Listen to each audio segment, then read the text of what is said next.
آپ کتابوں میں اکثر پڑھیں گے جب بھی کسی چیز کی تعریف کی جاتی ہے، اس کی ڈیفینیشن بیان کی جاتی ہے تو ایک کہا جاتا ہے کہ یہ لفظی تحقیق ہے، لفظی معنی ہے، اسے لفظی معنی بھی کہتے ہیں، لغوی معنی بھی کہتے ہیں، اور ایک کہتے ہیں اصطلاحی معنی، اصطلاحی تعریف۔ اب یہ ان دونوں میں تھوڑا سا فرق ہے۔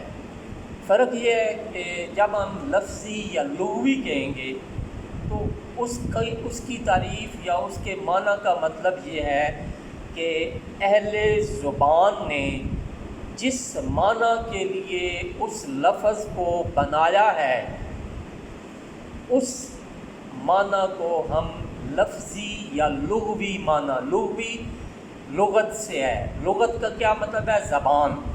تو اہل لغت یعنی اہل زبان، تو اہل زبان اہل لغت جس معنی میں اس لفظ کو استعمال کرتے ہیں، جس معنی کے لیے انہوں نے اس لفظ کو بنایا ہوتا ہے، اس لفظ کو لغوی معنی یا لفظی معنی کہتے ہیں۔ اور دوسری ایک ٹرم استعمال ہوتی ہے اصطلاحی معنی یا اصطلاحی تعریف۔ تو اس سے مراد یہ ہوتا ہے کہ جس فن میں، کسی بھی فن میں، کسی بھی علم میں وہ لفظ کس معنی میں استعمال ہو رہا ہے۔ مثلا اس کی میں آپ کو سادہ سی مثال پیش کرتا ہوں۔ حدیث کو اہل لغت نے، اہل زبان نے کس معنی کے لیے استعمال کیا ہے؟ بولنے کے لیے، بات چیت کے لیے۔ وہ آپ کریں، وہ میں کروں، وہ کوئی بھی کرے، جو گفتگو کرے گا اسے حدیث کہیں۔ یہ لفظی اور لغوی معنی ہے۔ یہ بھی اس لفظ کا کیا ہے؟ حدیث کا کیا ہے؟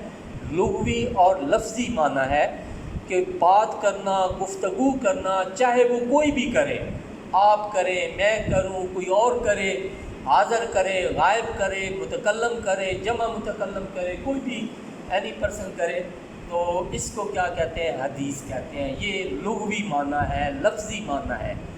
اور ایک ہم علم پڑھتے ہیں، علم حدیث، اس کا علم بھی کہتے ہیں، فن بھی کہتے ہیں۔ کسی بھی علم کو، اس کی ایک شاخ کو، ایک برانچ کو جو ہے وہ فن کہا جاتا ہے۔ تو اس علم حدیث میں حدیث کا معنی ٹوٹل ڈفرینٹ ہو جائے گا، ہے معنی اس کا بات چیت ہی ہے، گفتگو ہے۔ لیکن جب بھی علم حدیث میں حدیث کا لفظ بولا جائے گا تو اس سے مراد سرکار دو عالم صلی اللہ علیہ وآلہ وسلم کی گفتگو، آپ کے ارشادات، آپ کے اقوال، آپ کے افعال، آپ کے اعمال، آپ کی تقریر، ٹھیک ہے، جس پر آپ نے خاموشی اختیار کی، جس پر آپ نے رضامندی کی جو ہے وہ کا اظہار کیا، وہ ساری چیزیں کیا ہے؟ حدیث میں شامل ہوں۔ اور یہ کیا ہوں گی؟ یعنی یہاں علم حدیث میں آپ کی، میری، کسی کی گفتگو کو حدیث نہیں کہیں گے۔